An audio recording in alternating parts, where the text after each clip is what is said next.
Hey everyone, welcome to another episode of Brew Talk with Mr.Beer. My name is Rob and I'll be your host for today's show. This is our 47th episode. I think on the last 10 my counts have been off, so I had to go back and count. This is episode 47, so this one will have 2 more to go till we hit 50, which will be pretty cool. I don't know what we'll do for our 50th episode. I don't know. It might be something fun, it might not be. Appreciate you taking the time to tune us. Appreciate you taking the time to join us today. Tune in, watch us. Hope you learned something. A little housekeeping before I get started. Please make sure that you're liking, sharing the post, commenting on them. Make sure you're subscribing to our YouTube channel. You follow us on Facebook, follow us on Instagram. On Instagram, we post a little more behind the scenes stuff on our stories, some things about our brew room, some of our beer tasting, some stuff like that. So, the Instagram is a good place to see a little different stuff from our typical social media posting. Before I dive into our topic today, let's talk about what I'm drinking. It's actually a mixture of 2 beers, which sounds weird. I was pouring Ashley's clone of our Two Hearted, and I blew the keg on that one. So topped it off with Matt, our graphic guy, made a pale ale, which is really awesome. So it's 2 IPAs and a pale ale, so it mixes pretty well. It's not bad. It's very hoppy, which is good. Always something that I enjoy. All right, so the last few weeks, if you've been watching videos, we've kind of been talking about off flavors and certain things that can go wrong in your beer. And we have a lot of new brewers that are brewing their first batch or second batch, and a common question people are always wondering is how to tell if their beer is infected or not throughout the brewing process. So obviously when you brew the first time and the first time you see the fermentation process take place, it looks a little wild, man. There's all kinds of stuff going on there. There's bubbles and things foaming and not foaming and all kinds of crazy stuff happening. And each batch that you brew will ferment differently than the batch before, depending on what ingredients you're using: yeast, hops, malts, grains, etc. It's all going to behave relatively differently. So some, batches could be crazy fermentation, some could be extremely low, and some people will dump perfectly good beer thinking that, what they're seeing as far as what's going on in their fermenter's fermentation is that it's an infection, but it's not. It's just part of the fermentation process. So, before you decide whether or not your beer needs to be dumped, you want to visually inspect it and possibly taste it to make sure that it is okay. We oftentimes do not recommend you dumping beer. That's not something we want you guys to do. I mean, it's a sad, sad day when you gotta waste some beer. I mean, awfully sad. Let's talk about what fermentation looks like for those kind of newer people that might not be sure exactly what goes on. So during fermentation, you'll get basically foamy bubbles on top of your beer is the best way to describe it. This is what's called as Kreuzen or Krausen, depending on how you want to pronounce it. It's perfectly normal for brewing. So depending on, what batch you're brewing, you might get a high Kreuzen or a very low one, depending on the fermentables, the malt, and stuff like that. If you're brewing a big heavy beer, it's going to foam and stuff like crazy. If you brew with fruit, some people might know that they'll get wild in there and you put a bunch of fruit in there. I mean, the more sugars you add, the more fermentable sugars there are, the crazier your fermentation is. If you're brewing standard refill, might not be so much as brewing our Gamma-Yune or the breakfast stout or something like that. That those get kind of wild. So some have high Kreuzen, some have low, some don't show much of anything at all. So like I said, it depends on ingredients, temperature, etc. I think one way to always check is kind of what I always recommend for people is that if you're not sure what's going on, check the bottom of your fermenter and shine a little light down there. And if you see any buildup or sediment along the bottom, shrub from the fermentation process, you should be good to go. All right, so referencing my notes. So how to spot an infection. So there's a few different ways you can spot infections. They kind of look different.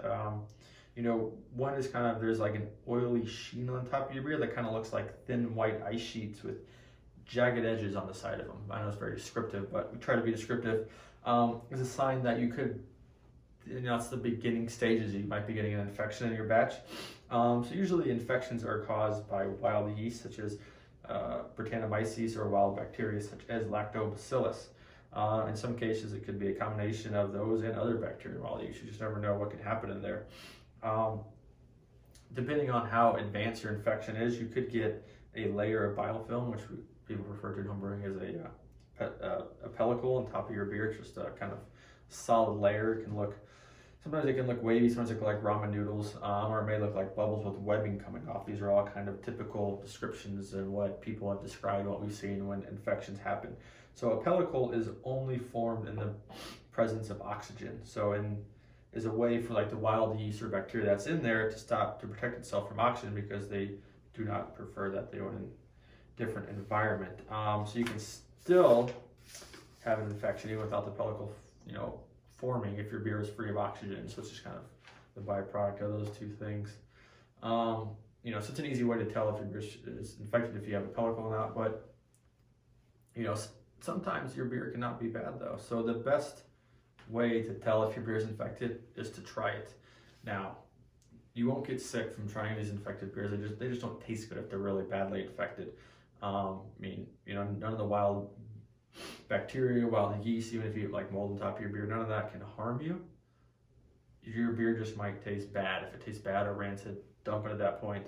But in some cases, infections can result in some pretty good tasting beer. So I don't know how many of you know or know about sour beers, but sour beers are basically brewed with like wild yeast and bacteria and all kinds of stuff to make these sour flavors. So they are infected beers that create sour flavors. So some people will intentionally infect their batches to get an awesome tasting sour beer. When we brew beers here before they get infected, then we take it up and let it sit for a little bit, and it turns into an awesome sour, which is sometimes a pleasant surprise if you weren't planning on brewing that.